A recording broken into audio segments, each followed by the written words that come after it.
എത്ര തവണ PSC exam എഴുതിയിട്ടും main ലിസ്റ്റിലോട്ട് വരാൻ സാധിക്കുന്നില്ല? ഇതിന്റെ 3 കാരണങ്ങളാണ് നമ്മൾ ഇന്നത്തെ വീഡിയോയിൽ ഇൻക്ലൂഡ് ചെയ്തിട്ടുള്ളത്. വീഡിയോയിലോട്ട് പോണേക്കാൾ മുമ്പ് പറയാനുള്ളത്, നമ്മുടെ സ്ഥാപനം Kerala PSC commerce and management relate ചെയ്തിട്ടുള്ള എല്ലാ പോസ്റ്റുകൾക്കും ഓൺലൈൻ ആയിട്ട് കോച്ചിങ് പ്രൊവൈഡ് ചെയ്യുന്ന സ്ഥാപനമാണ്. നമ്മുടെ ആപ്പിലൂടെയാണ് ക്ലാസ്സസ് അവൈലബിൾ ആവുക. Live sessions, recorded sessions, PDF notes, MCQ practices, previous year question paper discussion, അങ്ങനെ സ്റ്റുഡൻസിന് വേണ്ടിയിട്ടുള്ള എൻറ്റയർ സപ്പോർട്ട് നമ്മൾ പ്രൊവൈഡ് ചെയ്യുന്നുണ്ട് കേട്ടോ. സോ നമ്മുടെ ക്ലാസ്സിൽ ജോയിൻ ചെയ്ത് പഠിച്ച Kerala PSC commerce and management relate ചെയ്തിട്ടുള്ള പോസ്റ്റുകൾ ക്രാക്ക് ചെയ്യാൻ താല്പര്യമുള്ള സ്റ്റുഡൻസിന് ഡിസ്ക്രിപ്ഷൻ ബോക്സിലുള്ള എൻ്റെ വാട്സ്ആപ്പ് നമ്പറിൽ കോൺടാക്ട് ചെയ്യാം, ക്ലാസ്സസ് ആക്സസ് ചെയ്യാം. നമ്മൾ ജൂനിയർ അക്കൗണ്ടന്റിന്റെ കോച്ചിങ് ഓൾറെഡി ആരംഭിച്ചിട്ടുണ്ട് കേട്ടോ.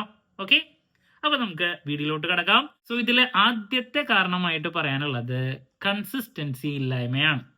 PSC എക്സാം ആവട്ടെ, കോമ്പറ്റേറ്റീവ് എക്സാംസ് ആവട്ടെ, നോക്കിക്കഴിഞ്ഞാൽ അത് ക്രാക്ക് ചെയ്തിട്ടുള്ള കുട്ടികളുടെ ഒരു പൊതു സ്വഭാവം നോക്കിയാൽ, ഇപ്പോൾ ഡിഗ്രിക്കാണെങ്കിലും PGക്ക് ആണെങ്കിലും ഹൈ മാർക്സ് സ്കോർ ചെയ്തിട്ടുള്ള കുട്ടികളെക്കാൾ ജസ്റ്റ് ഒരു ആവറേജ് മാർക്കിലൊക്കെ ഡിഗ്രി പാസ്സായിട്ട് പിന്നെ ഈ കോമ്പറ്റേറ്റീവ് എക്സാംസിന് വേണ്ടിയിട്ട് രണ്ടും കൽപ്പിച്ച് കൺസിസ്റ്റൻ്റ് ആയിട്ട് പഠിച്ചവർക്കാണ് കൂടുതൽ PSC ആണെങ്കിലും നെറ്റ് ആണെങ്കിലും ഇതൊക്കെ ക്രാക്ക് ചെയ്യാൻ കൂടുതൽ സാധിച്ചിട്ടുള്ളൂ. എന്ന് വെച്ചിട്ട് ഹൈ മാർക്സ് സ്കോർ ചെയ്തിട്ടുള്ള കുട്ടികൾക്ക് പറ്റില്ല എന്നല്ല.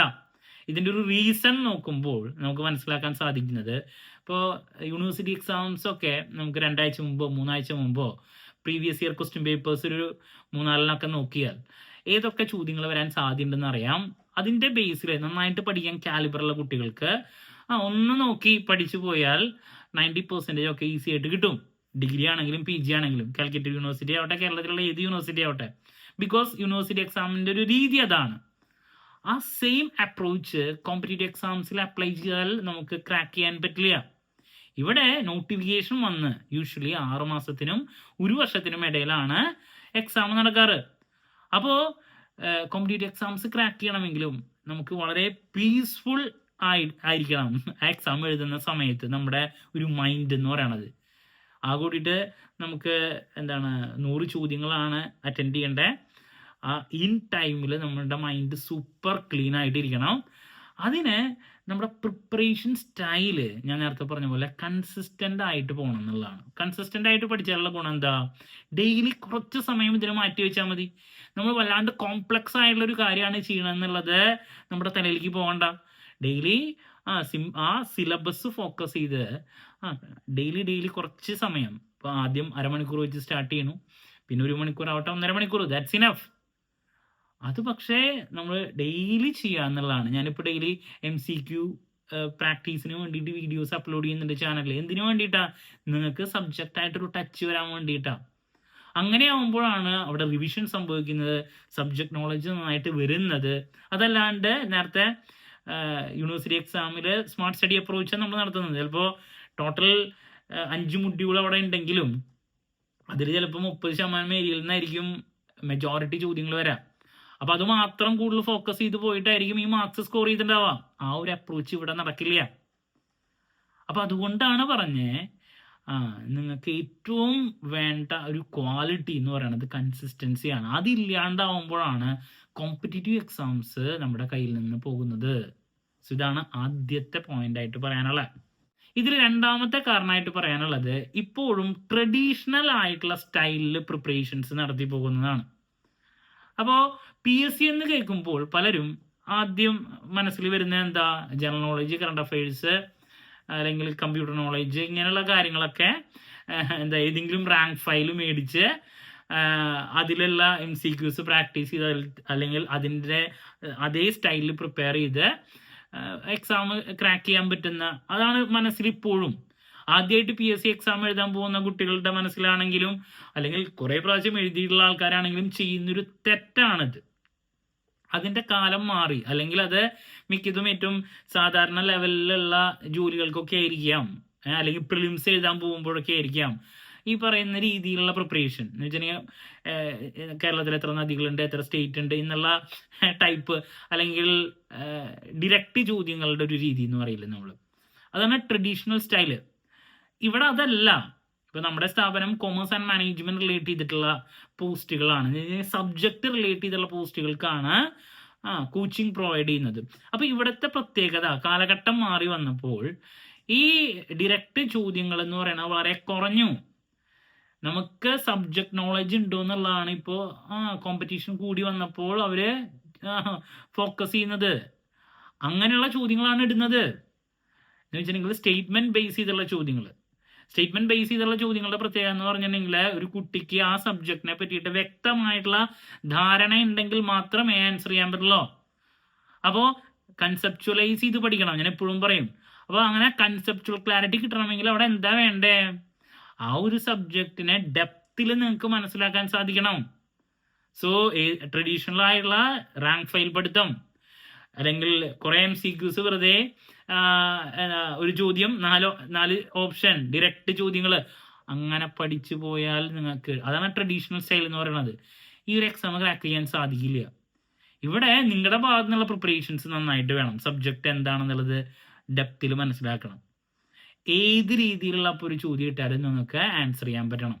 ദെൻ കുറേ MCQs, ഞാൻ നേരത്തെ പറഞ്ഞ പോലെ കുറേ MCQs പ്രാക്ടീസ് ചെയ്ത് പോയി കൊണ്ട് ശരിയാവില്ല. MCQs എങ്ങനത്തെ പ്രാക്ടീസ് ചെയ്യണം? സ്റ്റേറ്റ്മെന്റ് ബേസ് ചെയ്തിട്ടുള്ളത് പ്രാക്ടീസ് ചെയ്യണം. സ്റ്റേറ്റ്മെന്റ് ബേസ് ചെയ്തിട്ടുള്ള പ്രാക്ടീസ് ചെയ്യണമെങ്കിൽ ആദ്യം എന്ത് വേണം? സബ്ജക്ട് നോളജ് വേണം. അപ്പോൾ ട്രെൻഡ് മാറിയത് അറിയാണ്ട് ഇപ്പോഴും പഴയ രീതിയിൽ പഠിച്ചു പോയി എക്സാം എഴുതുന്നവർക്ക് ഈ PSC ക്രാക്ക് ചെയ്യാൻ സാധിക്കില്ല. ഇതാണ് രണ്ടാമത്തെ പോയിന്റ് ആയിട്ട് പറയാനുള്ളത്.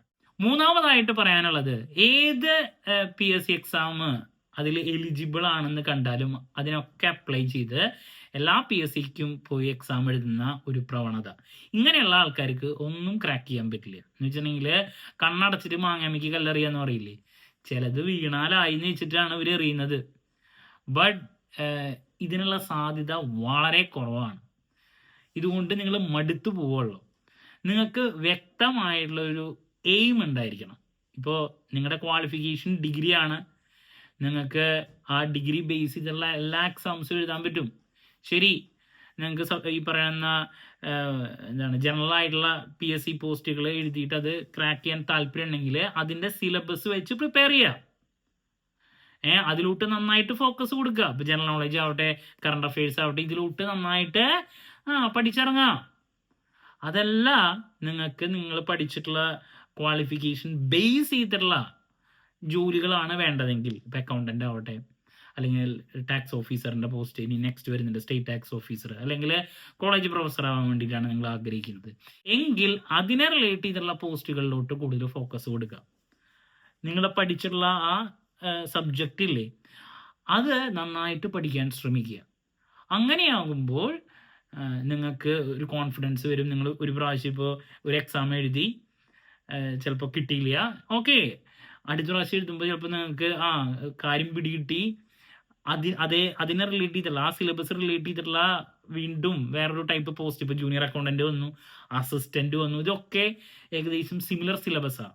അല്ലെങ്കിൽ ഇത് കഴിഞ്ഞിട്ട് ഇനി സ്റ്റേറ്റ് ടാക്സ് ഓഫീസർ വരുമ്പോൾ നമ്മുടെ സബ്ജക്റ്റാണ്, അല്ലെങ്കിൽ ഇത് കഴിഞ്ഞിട്ട് ഇനി അസിസ്റ്റന്റ് പ്രൊഫസർ വരുന്നുണ്ട്, അവിടെയും നമ്മുടെ സബ്ജക്റ്റാണ്. അപ്പോൾ എന്താണ് ഉണ്ടാകുന്നത്? സിമിലർ ആയിട്ടുള്ള നമ്മുടെ സബ്ജക്ട് റിലേറ്റ് ചെയ്തുള്ള കാര്യങ്ങളിലോട്ടാണ് നിങ്ങൾ ഫോക്കസ് കൊടുക്കുന്നത്. അപ്പോൾ നിങ്ങൾക്ക് തന്നെ അവിടെ ഒരു ഗ്രോത്ത് ഉണ്ടാവും. ഒരു എക്സാം എഴുതി അടുത്തേക്ക് പോകുമ്പോൾ ശരിയാണ്, നമ്മുടെ പ്രിപ്പറേഷൻ ശരിയായിട്ടുള്ള രീതിയിലാണ് പോകുന്നത്. ആദ്യം ഫസ്റ്റ് ടൈം ആയതുകൊണ്ട് നമുക്ക് അങ്ങോട്ട് കിട്ടിയില്ല, അടുത്തേക്ക് ഒരു കോൺഫിഡൻസിലോട്ട് നമുക്ക് എത്താൻ സാധിക്കും. നേരെ മറിച്ച് എല്ലാത്തിനും പോയി എഴുതുമ്പോൾ എന്താ സംഭവം മുഴുവൻ പോയി എഴുതുന്ന ആൾക്കാർ ചോദിക്കും, എന്താ ഈ PSC എക്സാം എഴുതിയിട്ട് വല്ലതും കയറാൻ സാധ്യതയുണ്ടോ? കാരണം അറിയാത്തതും അറിയുന്നതുമായിട്ടുള്ള എല്ലാതും പോയി എഴുതുക. ഇവിടെ ഓരോ സിലബസ് വെച്ച് അല്ലെങ്കിൽ ഓരോ പോസ്റ്റുകൾ വിളിക്കുന്ന സമയത്ത് നല്ല രീതിയിൽ പ്രിപ്പയർ ചെയ്ത് പോകുന്ന ഒരുപാട് കുട്ടികളുണ്ട്. ആ സമയത്ത് സിലബസ് എന്താണെന്ന് പോലും പ്രോപ്പറായിട്ട് നോക്കാണ്ട് അപ്ലൈ ചെയ്തു എന്നാ പോയിട്ട് എഴുതാം, കിട്ടിയാലോ എന്ന് വിചാരിച്ചിട്ട് പോയി എഴുതുമ്പോൾ നിങ്ങൾ ഒരു ദിവസവും പോവുകയും ചെയ്യും. നിങ്ങൾക്ക് ഈ പറയുന്ന PSCയോട് തന്നെ ഒരു മടുപ്പ് തോന്നുകയാണ് ചെയ്യുക. 4 ആൾക്കാർ കൂടുതൽ ചോദിക്കുമ്പോൾ നിങ്ങൾ വീണ്ടും ഇതിനോട് വെറുത്തു പോകും. അപ്പം അങ്ങനെ ചെയ്യാതിരിക്കുക, സിലബസ് വെച്ച് വ്യക്തമായിട്ട് പഠിക്കുക, അങ്ങനെയുള്ള പോസ്റ്റുകൾ മാത്രം പോയി എഴുതാൻ ശ്രമിക്കുക. ഓക്കെ, അപ്പോൾ ഈ 3 കാരണങ്ങൾ പലപ്പോഴും സ്റ്റുഡൻസിന് PSC ക്രാക്ക് ചെയ്യാൻ സാധിക്കാത്തതിൻ്റെ കാരണങ്ങളായിട്ട് കാണാറുണ്ട്. ഇത് നന്നായിട്ട് ശ്രദ്ധിക്കുക. ഇനി വരാൻ പോകുന്ന എല്ലാ PSC എക്സാംസും നിങ്ങൾക്ക് ക്രാക്ക് ചെയ്യാൻ സാധിക്കട്ടെ. എന്ത് ഡൗട്ട് ഉണ്ടെങ്കിലും കമന്റ് ചെയ്യാനുള്ള മറുപടി ഞാൻ വീഡിയോസിലൂടെ നൽകുന്നതായിരിക്കും. മറ്റൊരു വീഡിയോയുമായി വീണ്ടും കാണാമെന്നുള്ള പ്രതീക്ഷയോടെ നിർത്തുന്നു. This is Kiran CS signing off. Have a nice day. Thank U.